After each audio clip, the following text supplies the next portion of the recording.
part of the reason why I wanted to play basketball was the impact. It wasn't necessarily just about the game. I always wanted to be a businessman. I always wanted to impact youth. I always wanted to be an entrepreneur. And I always wanted to be a representative of health. You know what I mean? So it's not like I can't still do those things. Basketball was a vehicle.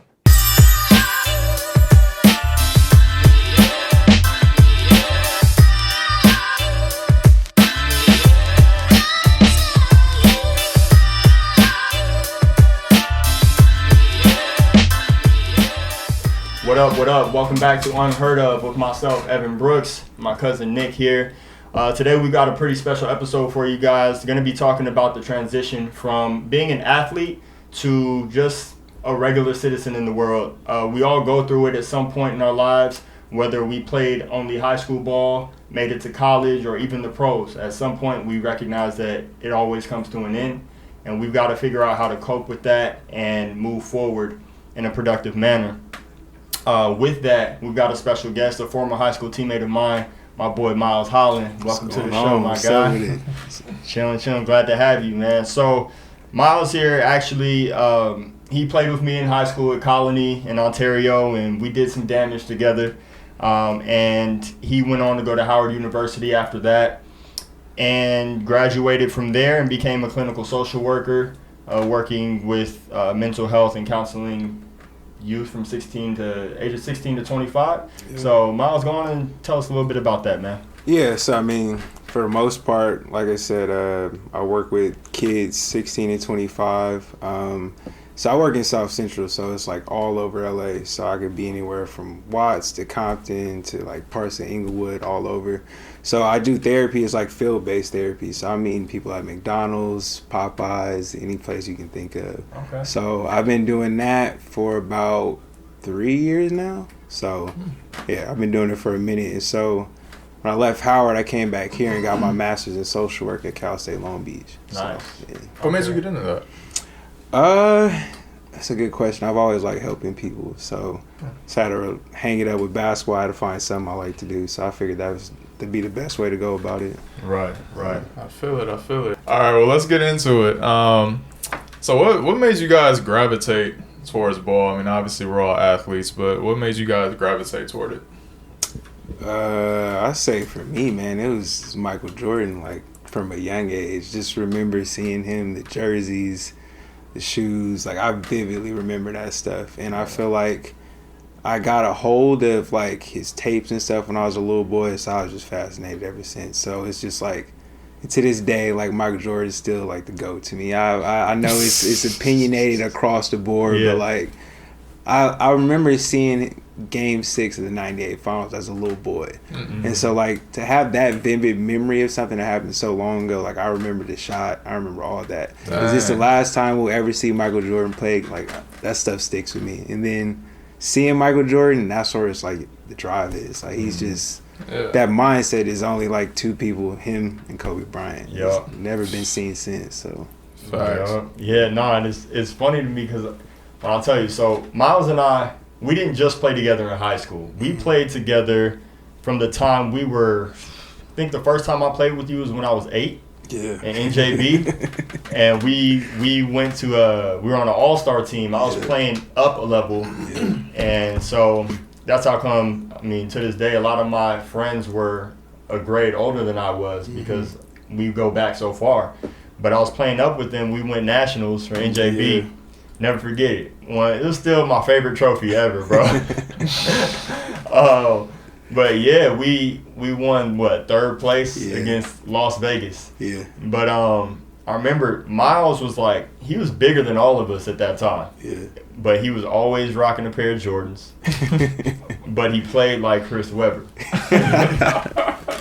And he loved Chris Webber, he'd tell you. So I thought it was an interesting combo. It was like, you know, this small forward type player, power forward type player at the time because we were so small and he wasn't. But you know, he's idolizing Mike. Yeah. But then he's also like, I think for whatever reason, you reminded me of Chris Webber beyond your game. People used to tell me I look like him. Yeah. So it was like, you were like bound to be Chris Webber, bro. But yeah, no, I mean, your game reflected it, though. Yeah. Remember, you was the man, bro, back then. Yeah. You was our go-to. For real. You was our go-to. But yeah, no, for me, it was the same. You know, I started out when I was like literally 2. Yeah. Like literally, I got in my first league when I was 3, and I've played organized basketball ever since. Right. And so at that time, Kobe hadn't entered the league yet, and it was Mike that was, you know, the superstar and who every kid wanted to be like. And so nothing was different for me, but come 96, Kobe steps on the scene, man. It's a wrap for me then, bro. I was all Kobe ever since. So, yeah, just the mentality that he brought to the game, seeing him start kind of from the bottom, like he wasn't your phenom out of high school like LeBron was, #1 pick guaranteed, coming into the league, averaging, 25 points a game or whatever like that. Like, he got it out the mud. Yeah. You know what I mean? Like, this guy started not really even playing his first year, got a little bit more time his second year, and then didn't really get his feet wet till year 3. Yeah. And yet he still, well, now he's number 4, but he reaches being the 3rd all-time leading scorer in the NBA. Like, it was nothing but hard work. Yeah. And then seeing him persevere through all the things that he did, whether it was injury, whether it was the situation in Colorado, all that, he was something to kind of look up to off the court as well. Yeah. Because, of course, nobody's going to agree you should look up to a man who's cheating on his wife. The reality is 95% of them dudes in the NBA are cheating. But it's about how he responded. Hey, man, I'm just saying. That's the reality. But the way he responded to that situation, with class and remorse and bouncing back with his family and the fans the way he did, some dudes were shut down. Yeah. You know what I mean? A lot of dudes were shut down. So I respect the hell out of that, man. But Kobe was it for me, man. Yeah. Kobe was it, for sure. I mean, for me, like, honestly, I gravitated more towards AI before I did Kobe, because I was small when I was a kid. And I don't know. I looked at AI. He was kind of the first idol of mine, and I wore number 3, in leagues that I played in when I was younger. And then also, I was just naturally just gifted, man. Like, I don't know what it was, but it's like I came out the womb able to play. Like, I was far more superior than all of the kids that I played with, even at 4 or 5 years old. I was shooting 3s by the time I was 6 on a regulation rim. So I think it was not only like idolizing AI, but also just being good at it. You know what I mean? Just, it's like, okay, I have something at a young age that I'm better at than most kids. And so, it kind of makes you want to do it even more. You know what I mean? Yeah, I remember that too. I remember being in elementary school, and at recess, I'd be like, all right, everybody versus me. No, seriously. I still win. Dude, I would literally, we would make up teams, and I would literally, we would do 2-on-3. Yeah. It would be me and another kid versus like 3 other kids, because like it was just unfair. Yeah. It really was. Yeah. Yeah, I used to go to my neighbor's house and do 1-on-3. Yeah. Just for fun. Yeah. But all right, man. So, I mean, obviously, like I said, we've been playing together for so long, and your career, although it stopped after high school, it was still long. You know what I mean? Yeah. So, just give me some of your favorite memories, man, throughout that time. I say for me, I probably go two separate times. I was playing travel ball with my travel ball team, High Pressure. Yeah. That was like the most fun time of my life. Like the friendships I made with that team, like the coaching, like that was the first coach. Like I remember we getting cussed out as little boys at like 8 or 9 years old. I'm hearing cuss words I never heard of in my life. And so I appreciated them because they made me play basketball a certain type of way. Like, you got to be gritty, you got to be tough. Yeah. And it helped build thick skin, of course. Like I said, I'm getting yelled at, getting called words I ain't never heard of. It's part of the culture. Yeah, man. yeah, like 9 or 10 years old. But that was fun because that team was so good. And we had got to the point where, like, we were ranked in the state, like, my 8th grade year. Like, we were that good, like, top 10. And it sucked because we were all from the IE. So we were going to Long Beach, we were going to Compton, cooking people. Like, any top travel ball teams, we got at them during that time period. And it sucked because in 8th grade, both of my coaches moved. One of them moved to Vegas, and then one of them moved to Alabama. And then we just kind of broke apart. And it sucked because I always felt like if we would have kept that team together, we'd eventually been one of those, like, pump and runs, those big programs, and we were from the IE, and that was the most important thing for it, because, like, you know how it is, like, it's you going from place to place, like, the IE soft to the dead, but it's just like, we hooped, no matter where we played at, and, like, we got after it, so that was fun. And then high school, like you said, it's like the friendships we developed playing colony basketball, it's like we all still talk, it's just fun. And then, like, with Evan, like you said, we've been playing together since we were little boys, like 3rd grade, 8 years old, 9 years old. So to do that, I think we even played at Great Shockley for a little bit together. And then to go on to high school, it's like, that's dope, man. Like, not too many, and then you throw Gene in there too. It's like not too many people have got to play together with from elementary school to middle school to high school. Like, that shit was dope. I didn't get to play with Gene in middle school because that first year that I was there, my 6th grade year, 7th grade, remember we only had one collective team. The 8th grade team. Because we didn't have any courts or whatever. So it was like we got to have one team to play against the schools. And only 2 6th graders made the team, myself and, you remember Caleb Potts? Yeah. So, but Gene didn't go off with the team that year. He didn't go off with the team. So, but the next year, now we have the 7th grade team and the 8th grade team. So they actually tried to get me. I don't know if you knew this. They tried to get me to be able to play with you guys. I wish, bro.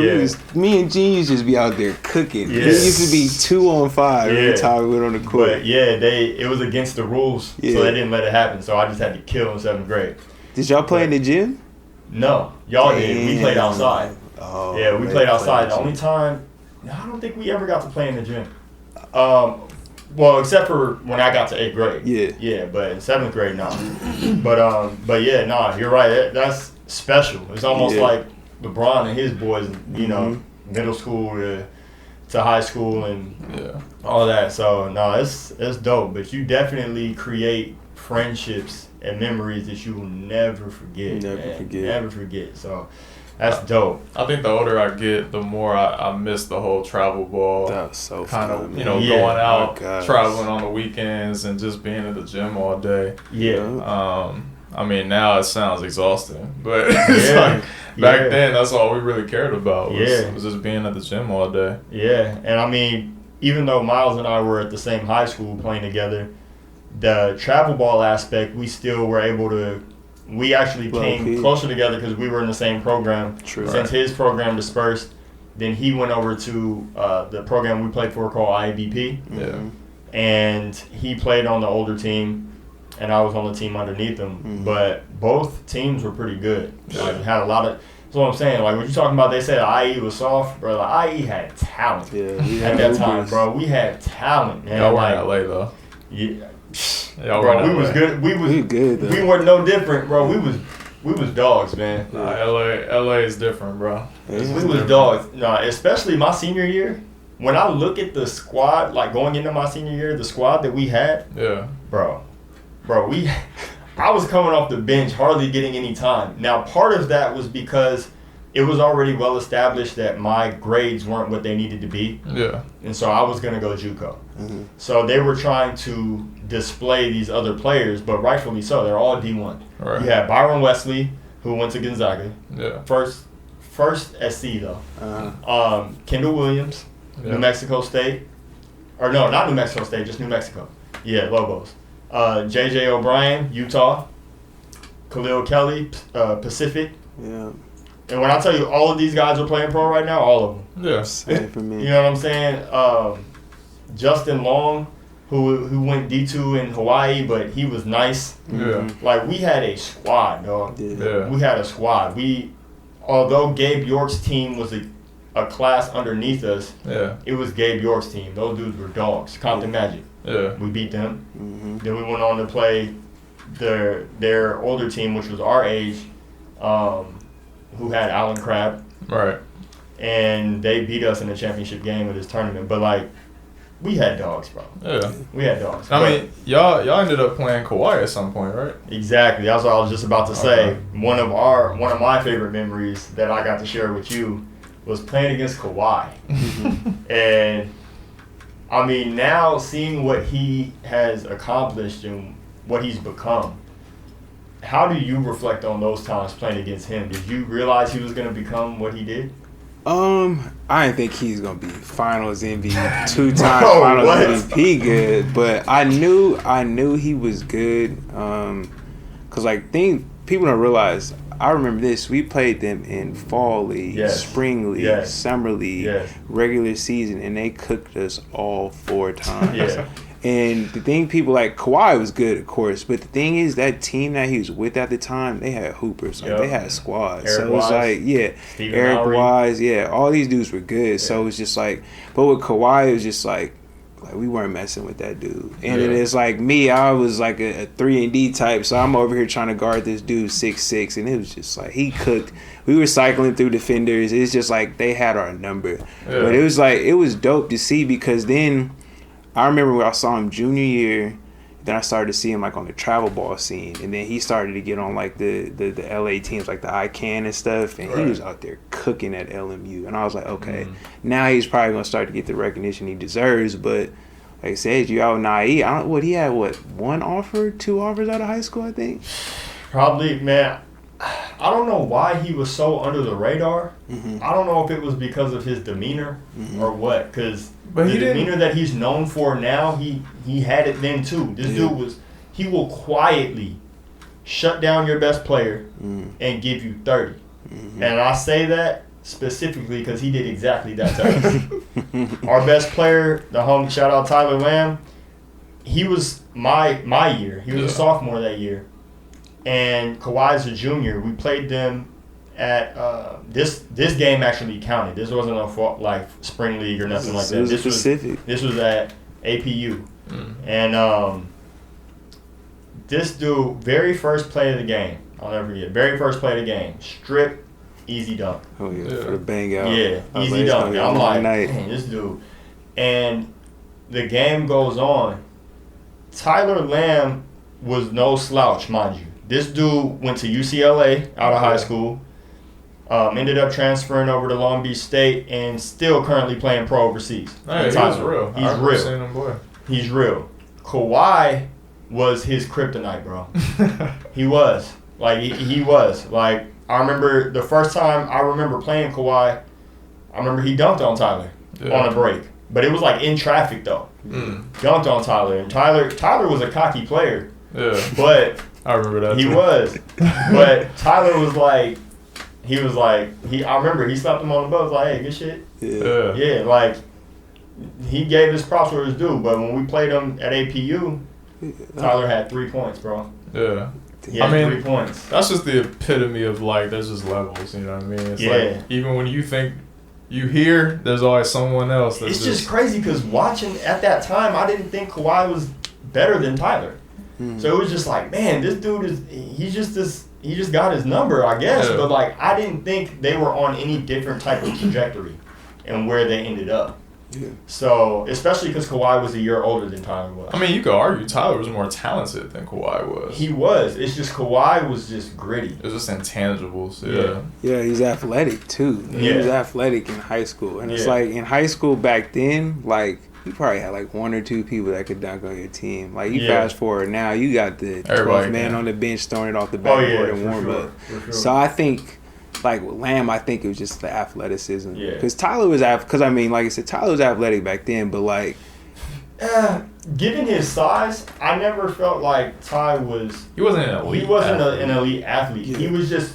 He knew what to do with his size. Like, he could get up and bang out and stuff, but like, he wasn't like looking down the rim. Yeah. You know what I mean? Like, he wasn't like that. It was just he was well coordinated. Yeah, he still catch you if you're sleeping though. Exactly, Yeah. he'd catch you. Sure I remember, catch you. you remember when he banged on my boy at Gardena? Oh my god. Oh my god. Was 6'10"? Yeah, Yeah, bruh. chest to chest. I Yeah, think. that one was. Whew, that was nasty. In a gym this big. Yeah, yeah. People was man. Yeah. But yeah, nah. It was. I still look back and I'm like, bro. When I watch this dude on TV, now he's on the Clippers, so I'll be hating and all. But like, I'll be like, man, like I played against this dude. Yeah. You know what I'm saying? Same with like, I mean, I won't say the same because Derek White is nowhere near on the level Yeah. that Kawhi is. But I played against Derek White in college a few Yeah. times. So. Because he was in my conference before he went D1. Mm-hmm. So it's just like crazy to watch these guys play and be like, man, like, I played against this dude. And usually against those guys, I did my thing, to be honest with you. Yeah. So yeah, it's just dope looking back at those types of things. But So what was the moment? I mean, obviously we all had our moments as players. What was kind of the moment where you realized, you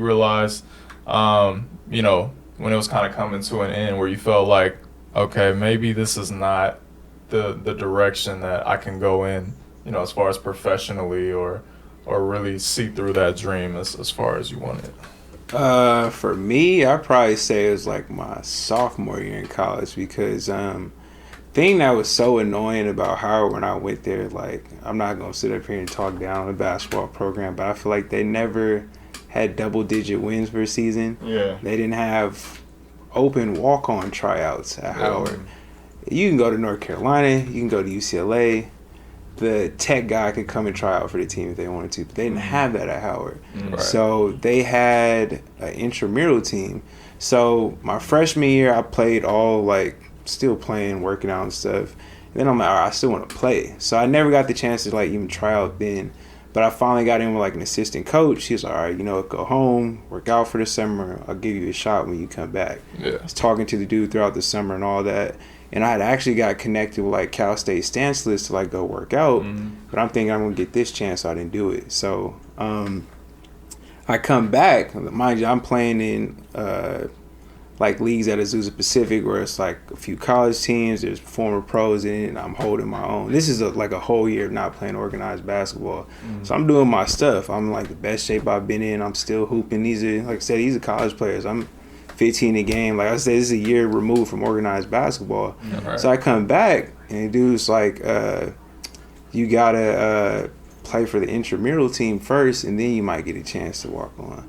And I'm prideful. I'm very prideful. That was part of the reason why my junior year I was in the doghouse kind of a little bit with the Fabius because, like, pride thing. So I was like, man, I'm not about to play for a damn intramural JV team at a historically black college. I was like, nah. Like, I felt like I said, this thing is, yeah, and it's like coming from, like, my hoop background and, like, me and everyone talking about, we didn't play against no bumps. Like my high school, that team that we had our junior, I think my junior year and Evan's sophomore year, promise you we probably could have got out a few college teams. So it's like I'm coming here and seeing the dudes that's on the team coming down and play with the, you know, the regular students sometimes, and I'm getting at them, I'm holding my own, and then it's just like, well, yeah, you got to go play for this pretty much the rec league team of Howard. And I was like, bruh, I'm about to just focus on me now. Like it's not. I'm not even getting a fair shot. You know. Now is the most frustrating thing about it for me. Like, let me go there, try out. If I don't make the team, you know, it is what it is. But I never got that fair shot to do that. Right. So that's one thing that kind of sticks with me. It's like, should I have transferred? Should I have took my ass to that work at a Cal State Stanislaus? Just like, you know. So that was probably it for me. Yeah. Nah. It's wild, man. I remember. I mean, you had a rougher journey, you know what I mean, than the average, like, college player or anything like that. Yet we all knew that you were good enough to play. You know what I mean? And I know I can attest to your rough patch with Fabius too. And I felt like I was a part of that. You know what I mean? especially because I mean, as you were a senior. Yeah. You know, my junior year, I started off coming off the bench. Yeah. And it was like 6 games into the season, Mm-hmm. I think their concern with me was my defense. Mm-hmm. And they wanted me to prove that I was going to lock up or whatever, Mm-hmm. as well as play on the offensive end. Mm-hmm. And so once I did that, then that meeting came where Mm-hmm. I telling you, we never spoke about it till Mm-hmm. today, but I felt hella bad. Mm-hmm. I felt really bad, bro. Like, they bring us in the room and basically let us know that they were going to put me in the starting lineup, put Miles coming off the bench, 6-man. And as a senior, knowing you're a senior, that's like, I know what your goals are, and that's Yeah. the last thing you want to see happen. Yeah. You know what I mean? So, yeah, I felt, for a long time, I felt bad. Like, I felt like I contributed to, you know what I mean, your demise as a basketball player. But I probably was wrong to think that way. Mm-hmm. Because you took on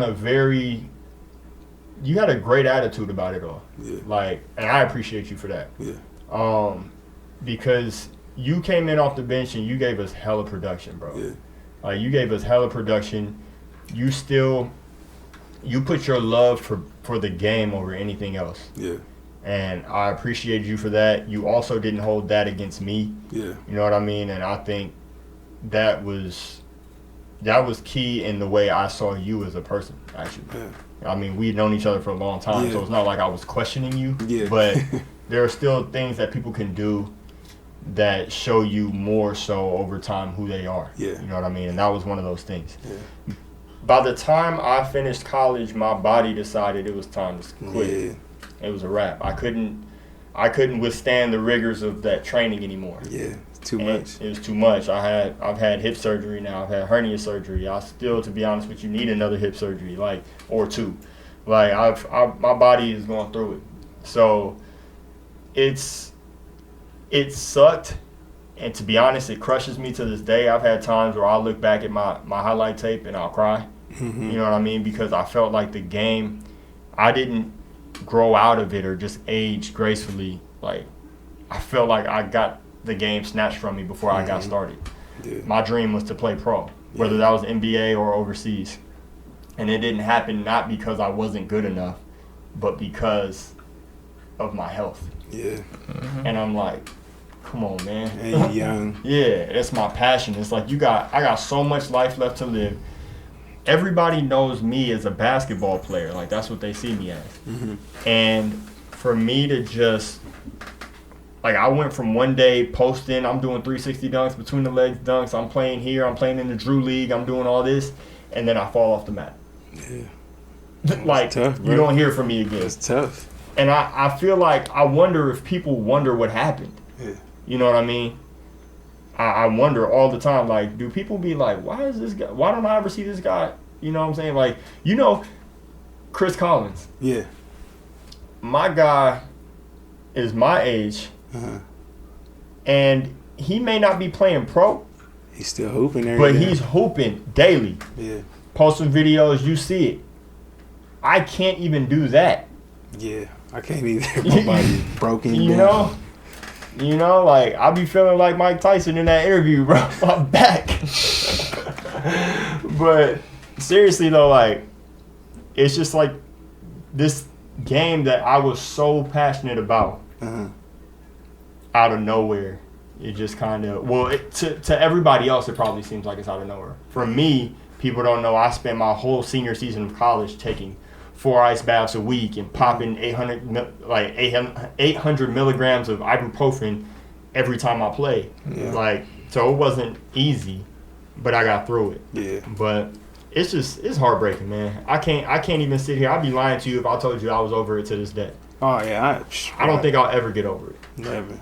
Yeah. So, and it's sad because, like, you want to be able to, like, find some peace and some joy and happiness in what you do have going on in life, but I don't think there would ever be anything that I'm as passionate about Yeah. as I was basketball. Yeah.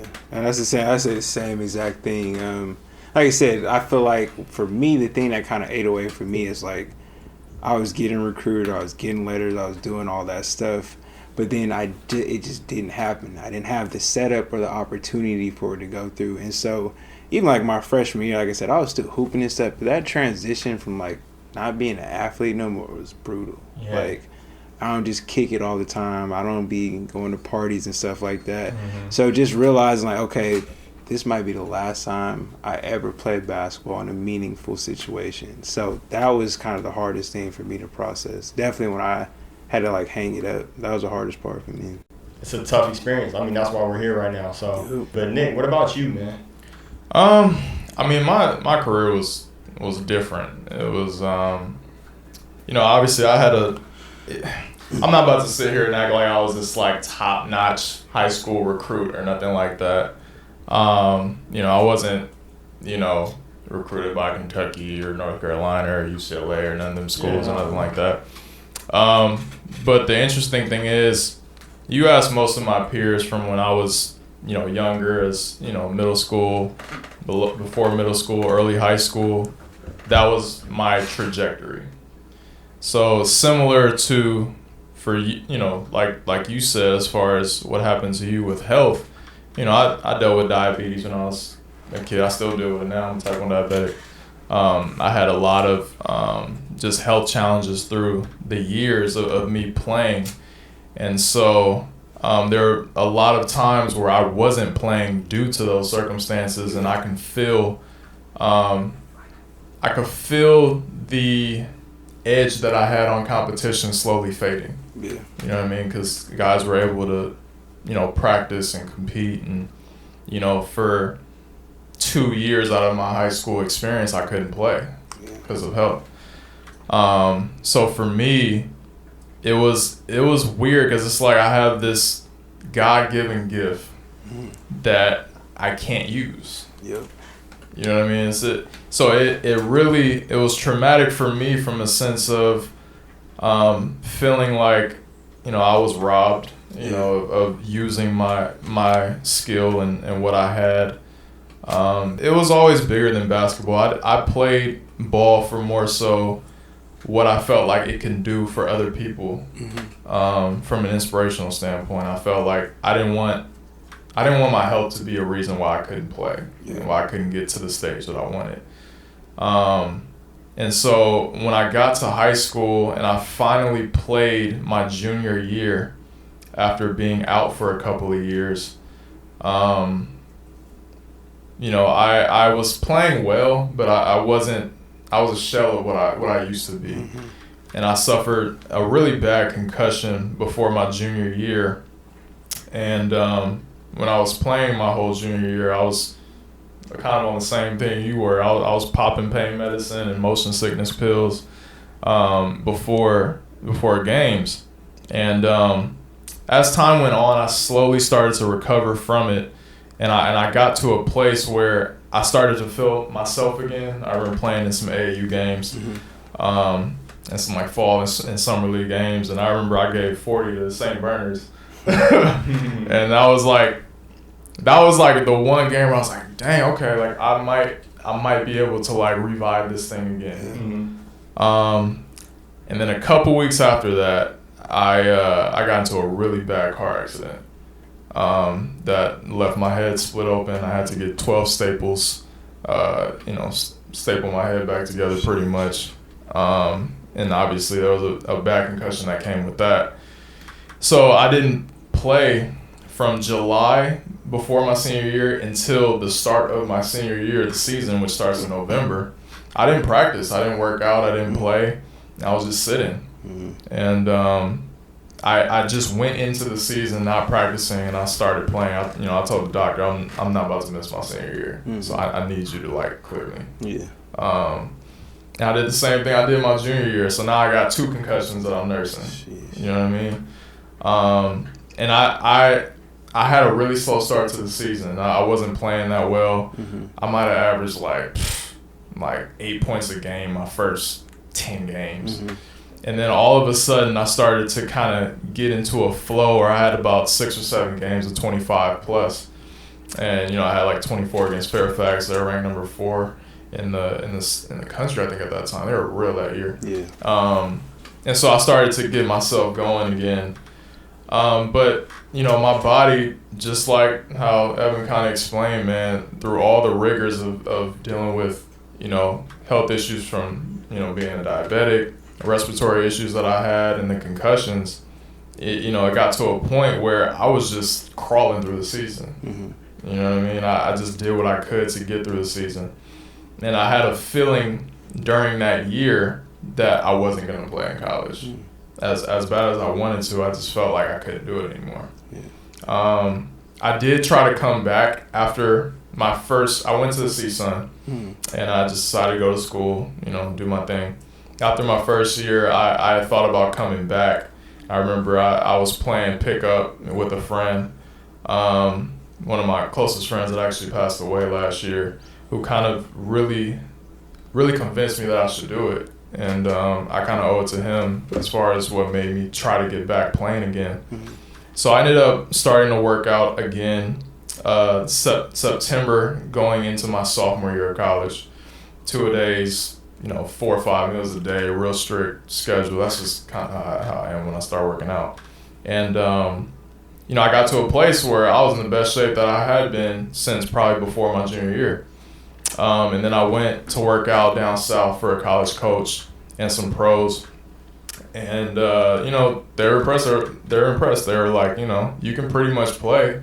It's just a matter of getting in the right situation. But you can play with, the best of them. So that, for some strange reason, it was almost like that was enough for me. Mm-hmm. I remember getting on the plane, coming back to LA. And I remember sort of getting in this space of like mourning, and I didn't realize what was even happening. Mm-hmm. I literally didn't do anything for 2 weeks once I got back. And I didn't make a decision that I wasn't going to play. It was just like the decision was almost made for me in a way. It was like a spiritual thing. It was like God told me like it was time. So yeah, not to be long-winded, but for me it was, it's kind of like what you said. It was a process, and it finally got to a point where it was just like, okay, it's time to close this chapter. And I know for you, Evan always makes fun of me. He says I don't love the game no more. Yeah, man. But You acting like it don't matter, dog. You like, how could you let go like that, man? Yeah, I mean, because I literally don't play anymore, and it's not because I don't want to play. It's just I don't feel the pull to play anymore. Yeah. But I felt like it was designed like that.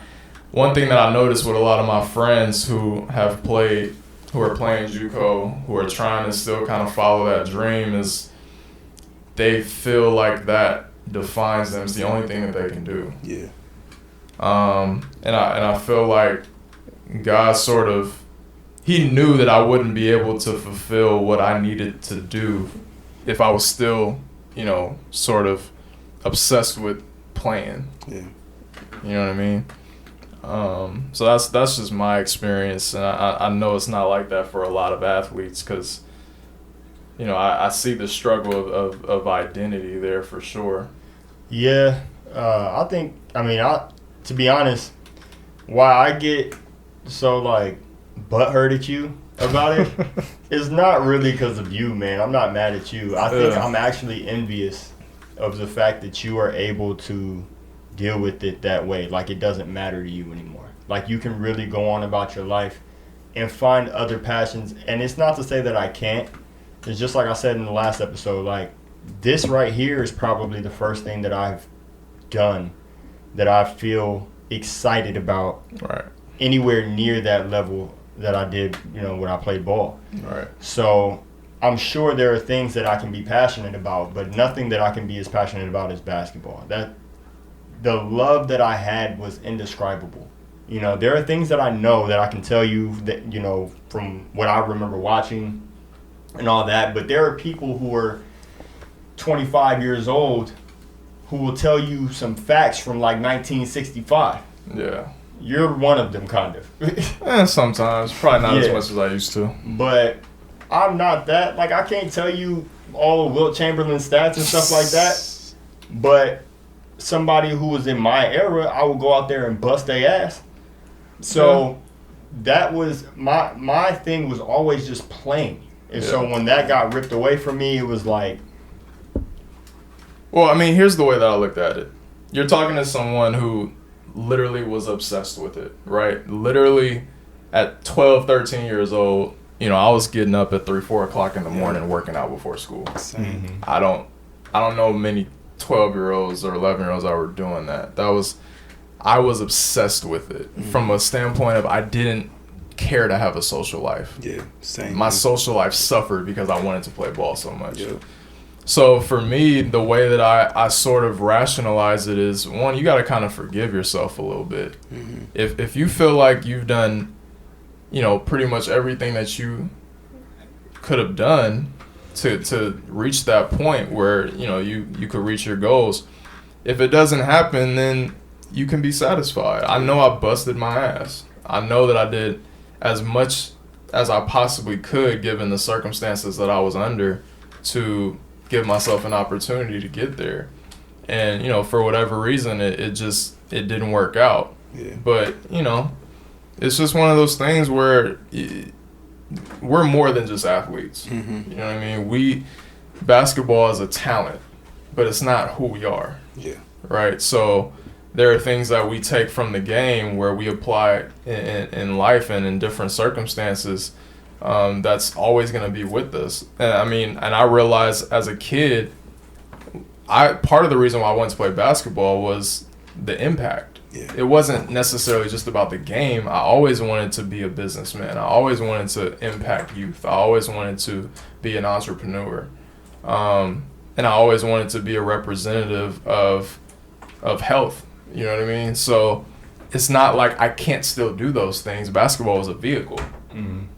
Right? It's just a vehicle. So if you can find another vehicle that gets you there, then you realize that the vehicle you were just using is not everything. Mm-hmm. You know what I mean? So that's how I've coped with it. It doesn't mean that sometimes I don't have my moments where I sort of reminisce because, like I said, I was real, man. Yeah. Like I was. I'm gonna say you're always gonna have those reminiscent moments. Like you were nice. Who wouldn't reminisce on times where people like, bro, I remember being a freshman and playing JV and dropping 35 and a half or something like that. Yeah. Like, bro, I played my varsity year. I played varsity before I got sick. Yeah. My freshman year at Santa Monica. Yeah, like you're gonna remember the things that you did that made people view you in the light that they viewed you. Yeah. And of course, sometimes it's gonna bring back good feelings, and if you're not that person anymore, hopefully it doesn't bring back too many bad feelings, but it just depends on the mood, I guess. Sometimes I can look back and smile. Do you guys feel like you could have done anything differently? Is there something for me, I feel like my situation was just so complicated because kind of like touching on the thing everyone's talking about, like the whole starting lineup, the spot thing, like my senior year. I think the most difficult part about that was like, because Tyler was there, and Tyler ran the show. So I was like, all right, I'm about to be a senior. I'm going to finally be able to kind of do my own thing. See, my issue wasn't with Evan starting. It was because if you think about it, everyone, we was 6-7 deep. Nobody played that year. Yeah, and so the thing that I hated the most was I was playing a 5 pretty much my senior year, and I hated that. And I feel like that. Y'all didn't have no height? We had Coop, but Coop just struggled. He was killing in the summer. Like, he was ridiculous.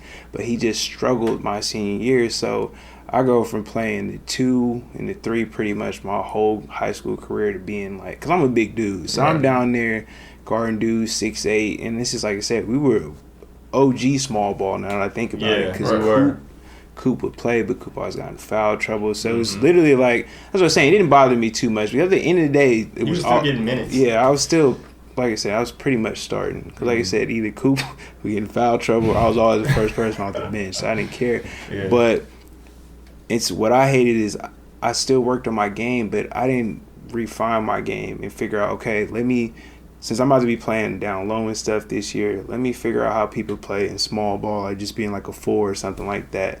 I feel like if I would have worked on that a little bit more, my senior year might have been a little successful. But that was the hard part for me. Like, I was literally stopped playing the guard. So I feel like if I'd have just done some extra work outside of it and things like that, Right. it probably worked out a little bit different. So, but yeah, that whole situation, like I said, it was So cool. just adjusting your game. Yeah, like just adjusting it. And like I said, the biggest thing is, like you said, you can feel comfortable with it, letting it go if you feel like you did everything you could. Right. And like I said, in just like my high school career and stuff, like going back to like the travel ball thing, same thing with my team. My starting 5 all went D1. Andrew Bach played at Creighton.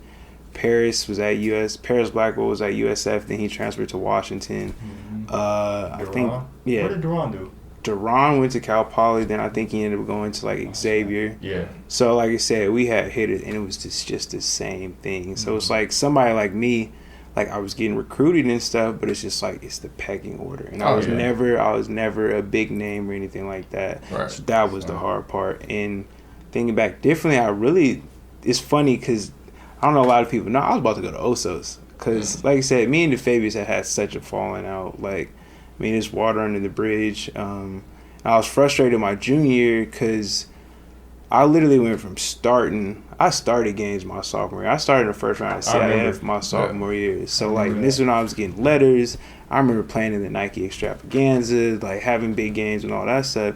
I came back my junior year, and you know how some coaches just love transfers. And we had a few that I was just like, bruh, like, hold on. Like, y'all really gonna force this man into the lineup? Like, you got all these dudes that you didn't groomed and had since freshmen and stuff, and you're gonna let a transfer come in and try to just force it, and it didn't flow. Yeah. So I was sitting, that's what I'm talking about, my pride. I was like, bruh, this man is not better than me. Mm-hmm. Like, why am I even, like, contemplating, like, why is he starting over me and all that? And, like, I didn't know how to handle things back then. I wish I would have talked. But for me, the way I'm doing, I might just go bust your ass in practice. I'm not about to talk to nobody. My body language was just trash back then. So I wish, because it was clear as day. When I'm mad, people know I'm mad. So it was just like, I didn't talk to nobody. I'm going out there going hard on the court. That's how I'm going to show my way. But I'm thinking back when I wish I could have been a little more PC. Like, okay, I'm mad. Coach, what can I do to adjust this situation? Yeah. But me, I wasn't trying to hear that back then. I was like I said, bro, I can go. Like, I'm not trying to hear that right now. Yeah. So those is probably the biggest things. I wish I'd have been stood up for myself a little bit more. You know, because, you know, like travel ball babies and stuff like that, they tell the coach, I ain't playing. My son need to do this, but I didn't do that for myself. I was always kind of just okay, I'll take that for what it is. You know, just leave it at that. So. Yeah. The question, what would I have done differently? Mm-hmm. First and foremost, I would have done what Tyler did, which is stay back in the 8th grade. Honestly, there were, I'm telling you, there were at the time, my travel ball coach was begging me. He had this funny voice. I'll still talk to him. I recently got back in touch with him because I'm coaching kids now with him. Yeah. But he would be like, I'm telling you, Evan, I'm telling you, you stay back, man. You stay back. I'm telling you, man, you'll be next level. D1 top in the country. It's easy. I'm telling you. But he wasn't lying. He even went as far as he would put me, so you know about the Pangos Dream Classics and all that stuff, the showcases. I remember we played at that too. Yeah. Now, we went to a camp. Yeah, with Tyler. Yeah. That Frost Talk camp. Yeah. I remember that. When I was in 8th grade, Tony put me in a showcase game where they had, I'll never forget it. As a matter of fact, I had just come from playing with, do you remember Damian Kane? Yeah. Yeah. I had just played with his travel ball team that also had Dwayne Poley. Mm-hmm. It had a few future D1 players. And we played against and beat Tyler Lamb's team in the championship of that tournament. Right after that, we go to the showcase. Yeah. And the showcase was like 7th grade showcase, and then it was 8th grade showcase. Tony put me in the 7th grade showcase to show me that this is who you'll be playing against next year, and this is what it'll look like for you. After that was Tyler's game, 8th grade. And I killed. But I was like there was a write-up on me online and all that. I was in the 8th grade, but it would have been as if I was a 7th grader. So I get the point, yet I was dumb. I was like, no, I want to go to high school with my friends, or I want to be legit. Same. You know what I mean? Like, I don't want to cheat, da-da-da-da. Like, I mean, you wouldn't have even I'd have transferred. I'd have stayed back. I'd have done all that. All that is just like, the thing is though, it's like you said, we played travel ball, but we weren't like AAU babies that just could work the system and bro, all right, I'm gonna hold him back here, I'm gonna transfer him here. It's like, thing is crazy to me, like I think John Wall might have been 2010, and John Wall is like my age. Like for sure my age. Might be a little bit older. Like that's the crazy thing about it. Yeah. I mean, even Jose Mayo was 20 starting on OJ Mayo. OJ Mayo is a same with Renardo Sidney. Same with it's a plethora of guys. Yep. So I would have done that, and then after that, I would have done better in school. I would have done better in school. I can't say I would have treated my body better because I didn't have access to that knowledge. So I didn't know. You can't fix what you don't know is wrong. So I didn't know I wasn't eating healthy and stuff like that.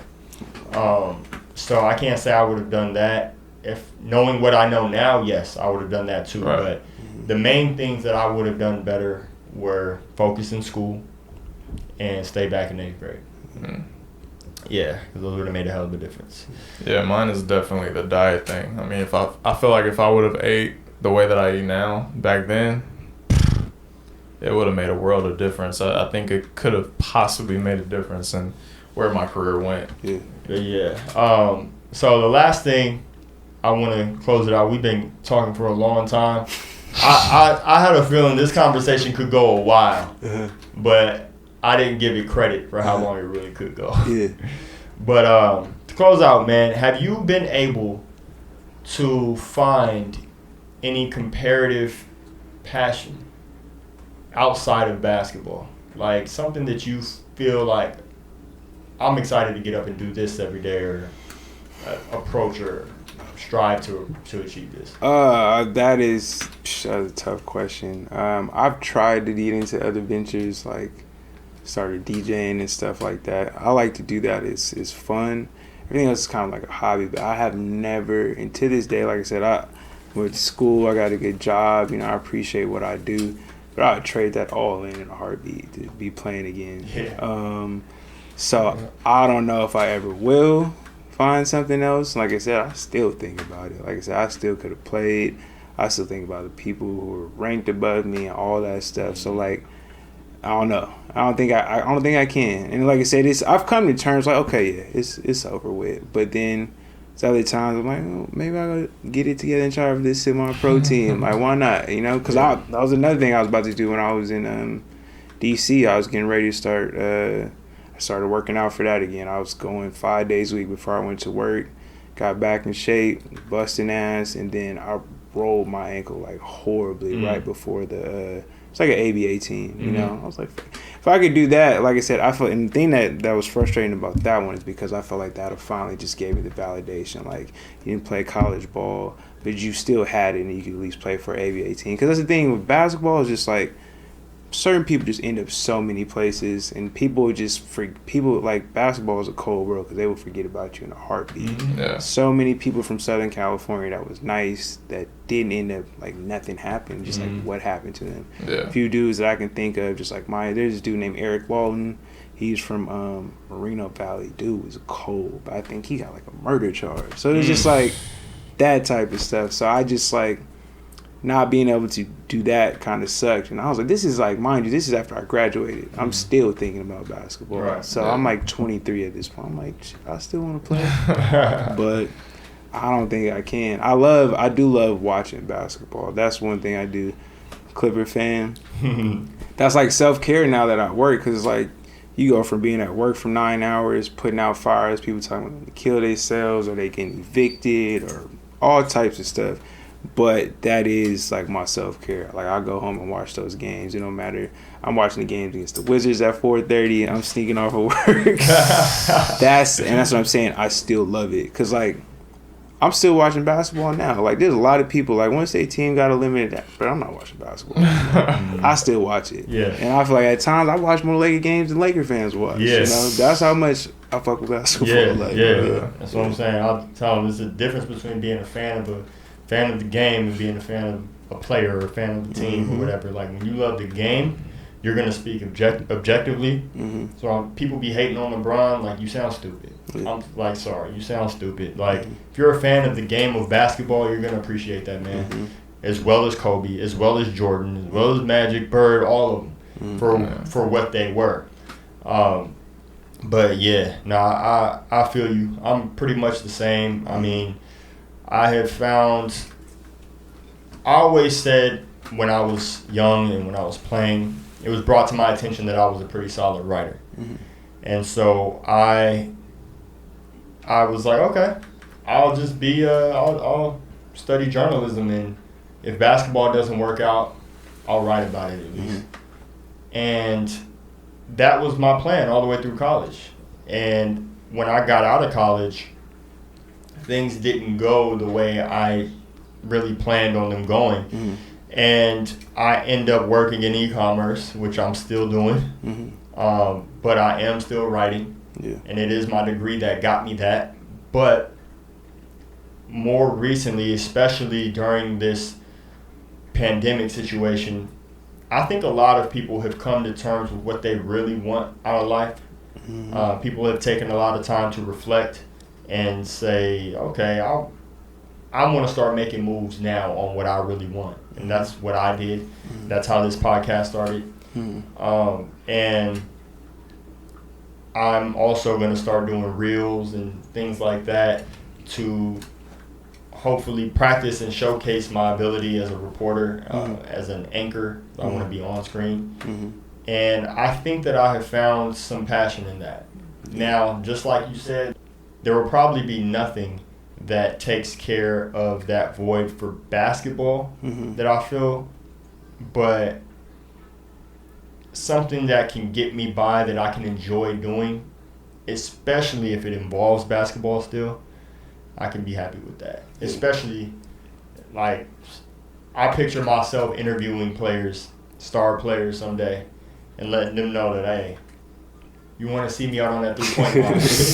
Holla at me. If you want to see me on that three-point line, I got something for you. But yeah, it's tough. You know what I mean? It's tough. It's something I still deal with every day because I felt like that was so much of who I was. It's all I knew. You know? All I knew. I didn't know what I was going to do outside of like, yeah, okay, I can be a journalist, but if the passion isn't there, you won't be as good at something as you were for something that you were more passionate about, usually. Oh, yeah. If your physical ability matches that passion. So, I mean, we'll see, you know, what the road, you know, what God has in store, but I don't think I'll ever. I'll never have any passion for anything like I did for basketball, but that passion was so great that it's okay. I can still excel in other areas. So, yeah. What about you, man? Well, we already know about you. You don't even care anymore. So. No, I mean, for me, it's I'm finding it still. I'm not gonna say I've found something that gives me the same amount of passion as ball, but I think you know, life is long. You know, if you're granted the ability to live a full life, is long, and there's plenty of opportunity to explore that. I find it in bits and pieces.